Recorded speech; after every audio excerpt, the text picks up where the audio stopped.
Fala, verdinhos, como é que vocês estão? Eu sou o Luiz da Minha Verdinha e hoje é a primeira entrevista desse canal, começando com a Luísa Abram. A gente vai conversar sobre como construir uma marca forte, os desafios de entrar no mundo da gastronomia e o que é, afinal, esse chocolate selvagem. Se você gosta desse tipo de conteúdo, já se inscreve, toca no bongzinho para receber todas as notificações e bora para a entrevista. Ela cursou gastronomia na faculdade em Morumbi, em São Paulo, e sempre teve o sonho de conhecer a floresta amazônica, né? Aí já na primeira viagem voltou com um saco de cacau seco e fermentado para começar os testes para a primeira barra, que no futuro seria Rio Purus. Na verdade, em 2014 que ela produziu isso, em um quartinho de 4 metros quadrados na casa dos pais, e em 2015 já fez a sua primeira exportação para a Inglaterra. O grande diferencial da marca é que os produtos são todos desenvolvidos com cacau selvagem da Amazônia, plantados pela própria natureza, colhidos pela população ribeirinha, e tem muito foco em evidenciar o terroir do insumo, que é o clima, o solo, a sociedade em volta disso. Então eu já quero começar perguntando, para manter esse storytelling tão forte da marca, que é o reconhecimento da sociedade, do cacau selvagem em si, como é feita a seleção das comunidades que vão colher e trabalhar o cacau? Existe um treinamento ou elas já conhecem isso? Então, muita gente Primeiro, obrigada, né, por ter pesquisado sobre mim. Eu vi que você, né, fez o seu trabalho direitinho aí de pesquisar os antecedentes aí da marca. E sempre procuro contribuir com o máximo possível com a educação, principalmente a educação do chocolate e do cacau brasileiro, porque é, a gente ainda está muito cru, né, nesse mercado, que pode se tornar um setor. Eu acho que já está se tornando um setor, né? Não só que envolva não só o chocolate, mas também o cacau e o maquinário para se fazer um bom chocolate também. Então, as embalagens, é um setor todo que você está, a economia, né, está começando a gerar. Então, acho bem interessante, te agradeço por ter escolhido, né, o tema de cacau e chocolate Bean to Bar para ser o seu tema de TCC.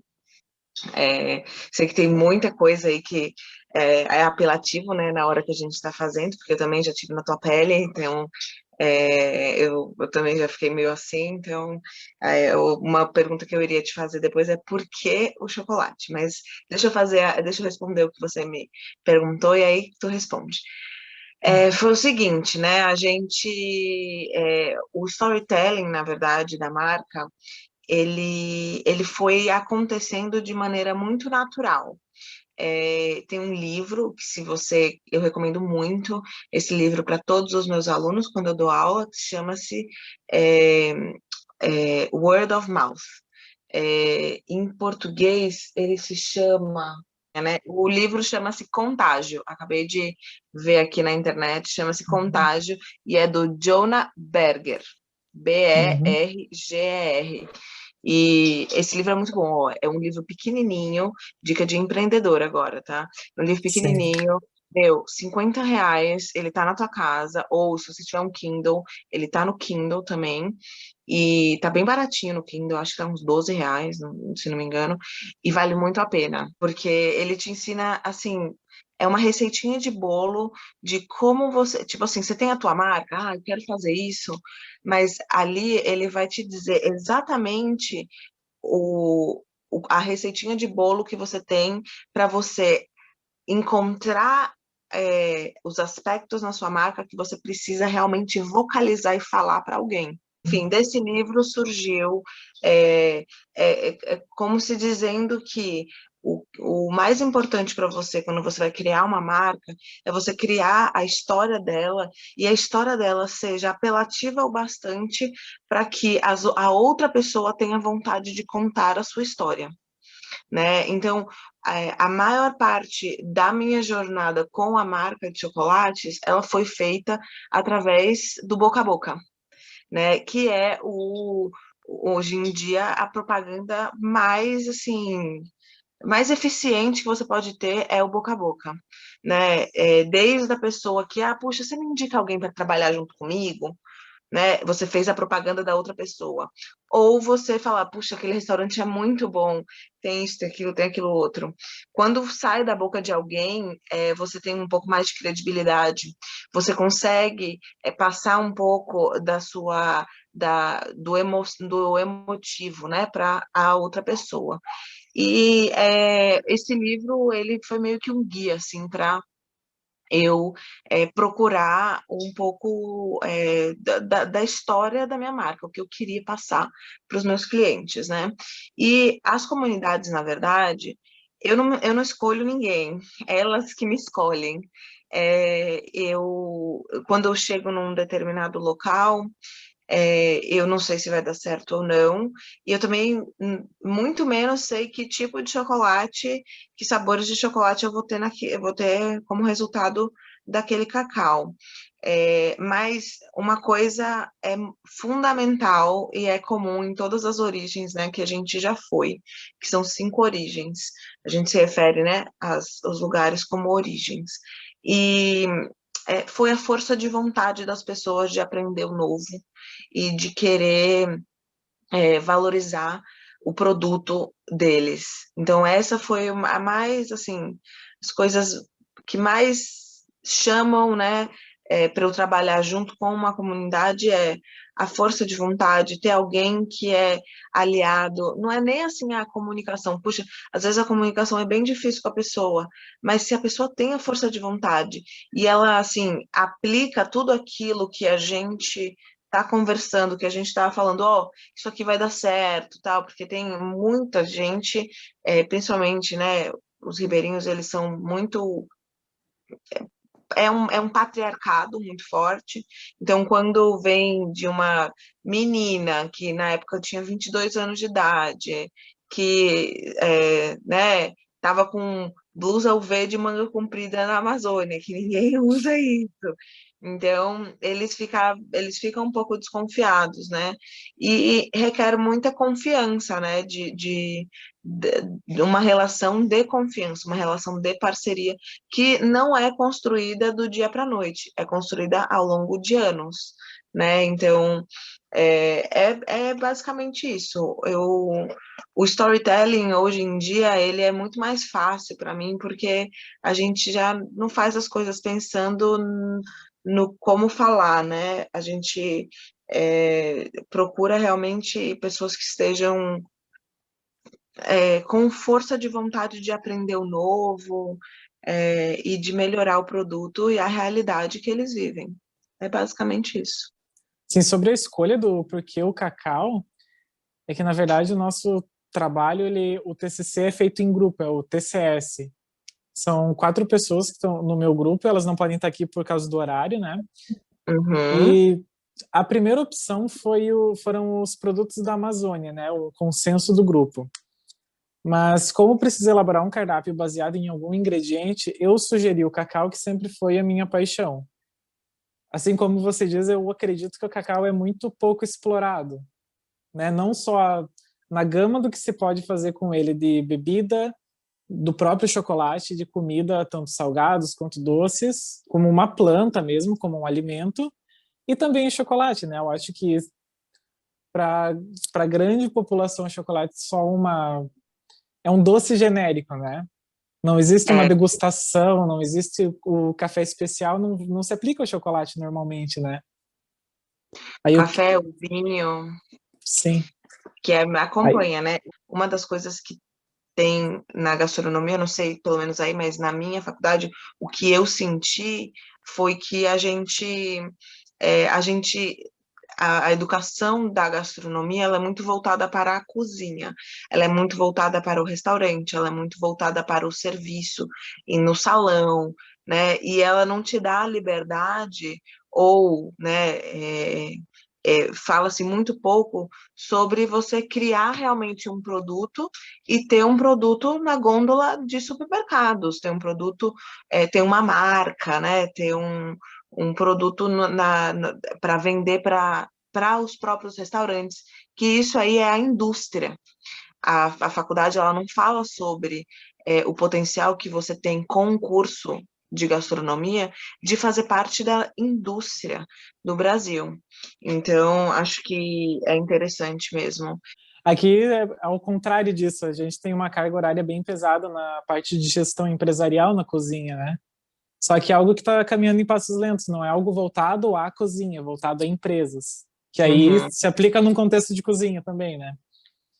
Aqui a gente teve uma formação total voltada para a cozinha, tanto que chegou no último semestre, eram 4 aulas práticas de cozinha na semana e uma aula só de teoria, né? Então, foi um choque muito grande, é um choque muito grande, né? Quando tem um diploma, tá com tudo certo, e aí, bum, né? São só 2 anos de curso, te jogam no mercado de trabalho e você fica meio perdidão, né? Foi o que aconteceu com Sim. muitos amigos meus, né? Então, é muito importante usar o tempo que a gente tem na faculdade, principalmente da nossa, porque é muito curta, para realmente entender aonde você consegue se encaixar, né? E deslanchar, né? Porque ter restaurante não é fácil. Sim, falando do produto, voltando um pouco para as comunidades, eu queria saber se é essa visão que eles têm do cacau. O cacau para eles é um produto ou é um símbolo próprio, um símbolo da sociedade deles? Começa sendo um produto, sempre começa Uhum. sendo um produto. E depois, quando a gente volta, quando a gente faz um trabalho de, né, anos de construir uma confiança e tal, aí vai criando uma identidade realmente da comunidade, né? Isso vem muito com os prêmios que a gente ganha, porque eu mando chocolates para premiações internacionais, e aí quando a gente chega na comunidade no ano seguinte com uma premiação nova e tal, cara, eles querem botar o chocolate num quadro, entendeu? Olha só aqui o cacau que veio daqui e tal. Então aí começa, é uma coisa aos poucos, né? Eu diria que o único lugar que a gente chegou realmente que já tinha a cultura do cacau foi no Pará. Numa das nossas. E nem. A gente tem 2 origens no Pará. Uma delas era só açaí. E a outra, eles já estavam acostumados a colher o cacau. Então, assim, é muito pouco. Para ser uma planta nativa do Brasil, né, ela é endêmica do nosso Brasil, e o cacau ela tem uma coisa muito especial, que você não encontra um alface, nem uma maçã, nem uma laranja com seu material genético intocado. Eu digo assim, esses os grandes alimentos do mundo, né? São super manipulados, super industrializados, super hibridizados, não sei se existe essa palavra, sofreram muita hibridização, Sim. e você não encontra mais, mas o cacau, ele é talvez a cultura mais extensa no mundo, ou seja, de maior consumo de chocolate, que você ainda consegue encontrar o cacau no seu estado natural, na natureza. Então, isso é muito especial. O cacau realmente ele é especial. Então, assim, o Brasil ele ainda não descobriu essa, esse ouro que a gente tem, endêmico ao nosso país, que a gente não precisa mexer uma folha, mas eu diria que as comunidades, com o tempo, elas vão criando essa identidade e esse orgulho de bater no peito e dizer, não, o cacau é nosso, a gente faz um cacau de altíssima qualidade, que já recebeu prêmios internacionais, que várias pessoas já vieram aqui. Eu sempre levo vários fotógrafos, vários repórteres, vários tudo para realmente tentar difundir ao máximo a cultura do cacau brasileiro. Eu até estava ouvindo em um outro podcast que tu deu entrevista, que você comenta sobre a vassoura de bruxa, né? Quando chegou no Brasil, que devastou a Bahia e muito se focou em variedades do cacau que resistem à vassoura de bruxa. Enquanto na Amazônia tem regiões que a doença não chegou, então você consegue encontrar um cacau mais antigo lá, né? Uma variedade maior, uma variedade de sabor, né? Achei isso muito É, interessante. na Amazônia, você tem uma árvore que tem vassoura de bruxa e a árvore que está ali a 10 metros dela não sofre com a vassoura de bruxa, porque justamente você tem a variabilidade genética, que é muito importante, né, na nossa, em tudo, né, é muito importante a gente ter a variabilidade genética, senão a gente acaba sempre no mesmo, né, como uma plantação de banana, né, que ela é mono, é, ela não tem variabilidade genética, ela é só uma variedade. Se pegou Sim, uma praga, vai pegar em tudo. É horrível, sim. muito frágil. E,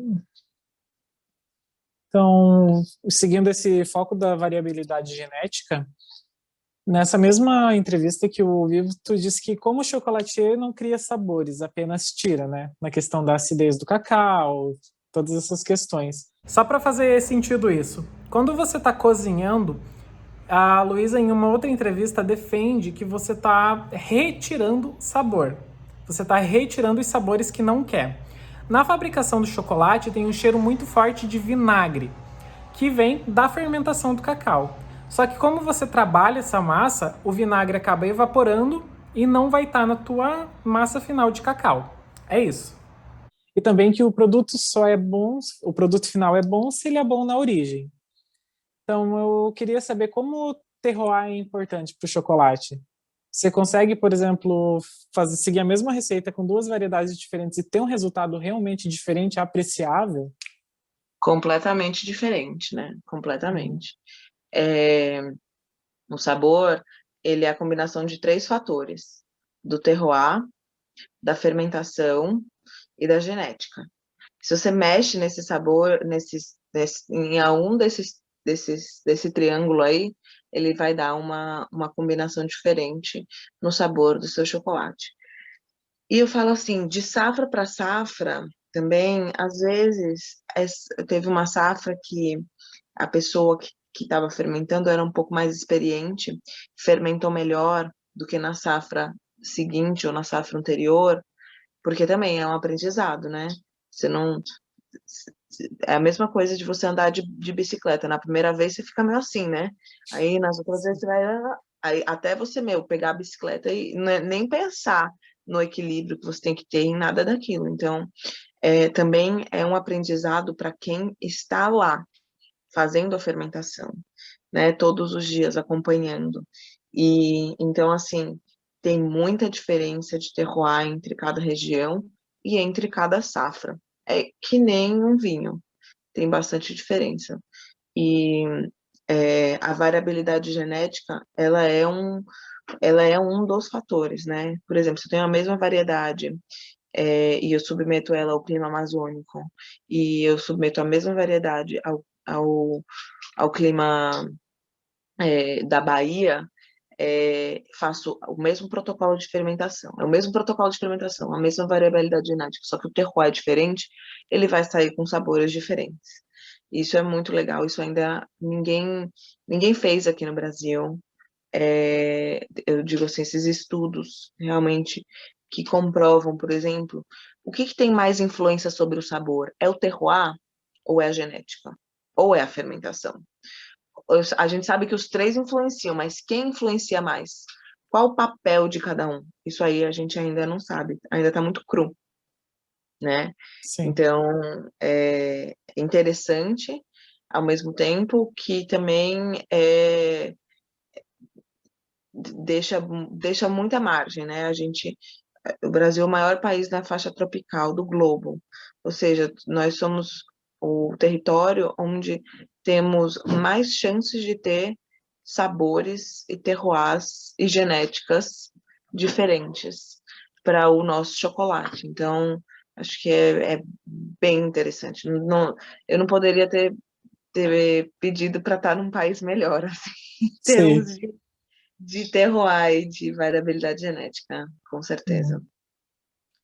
Eu queria falar contigo também sobre isso, porque um dos focos que eu pretendo ter na minha vida de pesquisa fora o TCC é justamente estudar como um lugar diferente consegue alterar tanto assim um produto, né? Porque no vinho isso fica evidente, né? Já tem tanto estudo sobre vinho que, né? Só que sobre o cacau, não. O É, cacau fica uma brecha muito grande. mas eu te digo mais, no vinho também eu acho que tem muito Sim, estudo, tem, mas ainda não se sabe. Tipo assim, eu queria entender, eu queria quantificar. Tipo, sim, o terroir é responsável por 53,7% do sabor. Assim, sabe? Eu queria quantificar. Isso ainda sim, não existe no vinho também. Ainda não. Mas com certeza daqui a uns 200 anos vai existir. sim. Bom, e como você vê o manejo do cacau selvagem beneficiando o bioma amazônico? Assim, tendo em vista o desmatamento crescente, toda essa questão Um em dos nossos pauta, né? lemas, né, é a floresta em pé. A floresta em pé ela é muito mais valiosa do que ela derrubada, né? Isso daí é sem dúvida nenhuma. E o cacau, ele é uma planta que a gente chama de planta preservacionista, porque ele cresce, floreia e frutifica embaixo de sombra. Ele, é óbvio, dá para ser a pleno sol? Dá para ser a pleno sol, você vai estressar a bichinha, sabe? Mas ele também cresce na sombra das árvores. E isso é uma vantagem para o cacau, porque quem está na Amazônia, né, que é, hoje em dia a terceira geração, mais ou menos, né, de povos que estão na Amazônia. Os primeiros povos que foram para colonizar a Amazônia foi na era da seringa, né? Foi onde tinham os seringais, tanto que principalmente ali o Acre e o, o, o oeste, o oeste da Amazônia, ali do estado do Amazonas, né, pertinho da fronteira com o Acre, todas as regiões elas são divididas em seringais. Então, na época da seringa, que foi, né, se colonizar a Amazônia, que foi na época da ditadura, né, era uma vida muito difícil. O dono do seringal, ele era como se fosse um latifundiário, né, na época da escravidão. Ele cobrava tudo, ele pagava muito pouco. E aí essas pessoas, elas foram tendo filhos. E esses filhos, eles não queriam nada a ver com a seringa, não queriam. Porém, também não queriam voltar para a cidade, porque, assim, na Amazônia, eles não passam nem fome nem sede. Mas se eles vierem para a cidade, eles vão passar fome e sede. Porque eles têm uma cultura e uma educação diferente da nossa realidade, que é aqui na cidade. Então, a maioria da segunda geração resolveu ficar na Amazônia e constituir realmente as comunidades ribeirinhas. O que antes eram os seringais viraram as comunidades ribeirinhas. E aí esses ribeirinhos, eles começaram a colocar o gado, o porco, a galinha, os animais dentro da Amazônia. Só que a Amazônia, meu amigo, ela não é para os fracos, entendeu? Então, o coitado do boi, quando ele vai para uma comunidade ribeirinha, que ele vai de lancha, né? Tipo assim, não tem como ele ir por terra, então ele vai por lancha. E aí, chegando lá, é um ambiente tão úmido que se ele fizer uma feridinha nele, cara, aquela ferida não vai sarar nunca. Por quê? Tem tanto animal, inseto lá que vão ficar em cima da ferida e a ferida não vai sarar nunca, fio. O solo de lá é tão molhado e empapuçado que o casco dos animais, eles começam a apodrecer. Então, o que essa segunda geração viu foi que os animais, eles não se dão bem na Amazônia. É um ambiente muito inóspito para o gado, para o porco, né? Óbvio, alguns deles ainda tem, mas são muito poucos. Eles não fazem mais, né? a vida deles ao redor dos animais, né? Animal de grande porte. Você não vê cavalo. Cavalo você esquece. Então, assim, aí a terceira geração falou assim, puxa, eu não quero trabalhar com seringa, né? Porque eu já vi que meu avô fala que a seringa é terrível. Eu também não quero trabalhar com animal, porque os animais que meus pais trouxeram para cá, eles só morrem. Ou só servem para abate, para a gente comer. Eu quero trabalhar com a floresta. E como é que eu vou trabalhar com a floresta? Não posso destruir a floresta, porque os animais, eles já tinham destruído a floresta, né? Quando o gado vai para lá, ele já destrói. Então, eles começaram, né, essa terceira geração agora, começou a tentar ver oportunidade de trabalho dentro da floresta, mas preservando a floresta. Então, quem mora na Amazônia preserva a Amazônia porque sabe que dali ela tira o seu sustento. E também sabe como ninguém como é frágil o meio ambiente. Porque eles todos os dias eles sofrem com enchentes e porque todos os dias você tem a influência da maré, influencia o nível do rio, que influencia no verão ou no inverno a quantidade de peixe que vai ter ali. Então, eles vivem num ambiente muito mais macro do que o da gente, então eles conseguem perceber se a mancha de peixe que tem ali naquela região, naquele tempo, é uma mancha considerável para eles pescarem ou não. Porque se não for grande o suficiente, eles não pescam. Entendeu? Então, Sim. assim, com o cacau é a mesma coisa. Com o cacau, eles estão vendo uma oportunidade de trabalhar junto com a floresta, sem desmatar, e mesmo assim conseguindo um preço digno, um preço justo, que essa é uma das coisas que a gente mais bate na tecla. Todo mundo da nossa cadeia precisa ser remunerado de uma forma justa, porque de injustiça o mundo já está repleto, né? Desculpa. De injustiça o mundo já está repleto. Então, é, é isso. O cacau, ele surge como um produto que ele não é vamos dizer assim, a primeira opção, né, da comunidade. A primeira opção ela sempre vai ser o açaí ou a castanha do Brasil, porque são produtos que já estão mais conhecidos no mundo inteiro, né? O cacau ele surge como um produto secundário ou até às vezes terciário, mas que vale a pena, mas que se você não só tira o cacau, mas você fermenta e seca ele, que você cria um valor agregado ali, diferentemente do açaí, por exemplo, que o açaí você tem que colher e correr para vender.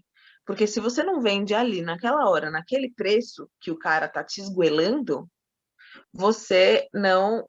Ixi, daqui a pouco a gente vai ter que entrar de novo. Você não, você tem o seu trabalho todo por água abaixo, entendeu? Então o cacau, você pode segurar o cacau para o preço aumentar, por exemplo. Entende? Ele já é um outro tipo de colheita que ele é mais negociável, que ele é mais, que ele rende mais, que ele não é tão imediatista. É Uhum. basicamente isso.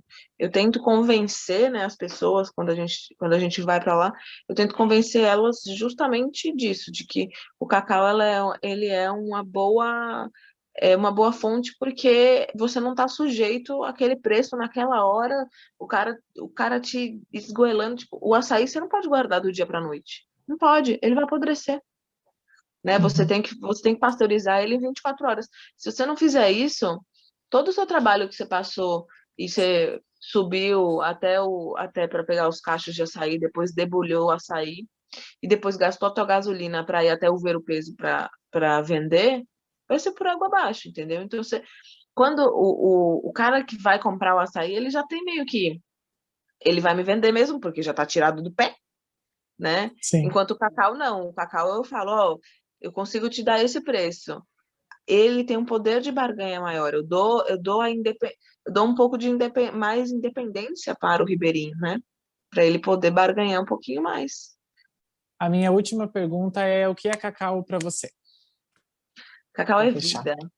Sim. Cacau é vida. Cacau é o ar que eu respiro. Cacau oportunidade, não só para mim, como para muita gente. É inexplicável, é um estilo de vida hoje em dia que eu conheço. Hoje em dia você olha para o meu quarto, você vai ver tudo de cacau e chocolate, tudo. Uhum. Porque Sim. é vida. Sim. Eu fui para esse final de semana, eu fui com meus pais, alugaram uma casa na praia aqui. Quando a gente foi ver, o lugar chamava-se Sertão do Cacau. E tinha cacau por toda parte. Nunca tinha visto cacau aqui no Brasil, em São Paulo. Tinha cacau por toda parte. Eu falei, gente, o cacau sempre dando um jeitinho de aparecer e de brilhar nas nossas vidas, né? Impressionante. Mas é isso. Cacau é vida, cacau é oportunidade, cacau é dignidade, cacau é sonho, cacau é educação, é oportunidade. Acho que é isso. É isso que eu falaria, com certeza. Agradeço muito por essa oportunidade. Quando estiver pronto, você vai ser a primeira pessoa a receber. Tá bom, muito obrigada, quero muito. Muito obrigado. Obrigada, tchau, tchau. Tchau. Boa semana. Para ti também, bom trabalho, bom final de semana. Bom chocolate. Muito obrigado. Essa entrevista foi gravada no dia 2 de março de 2021. Foi nela que começou esse canal no YouTube. Foi a partir dela que me deu vontade de fazer esse projeto. Então, se você gosta desse tipo de conteúdo, deixa aqui nos comentários para a gente conversar com pessoas que estão mudando a forma como a gastronomia funciona. Então, até a próxima e tchau!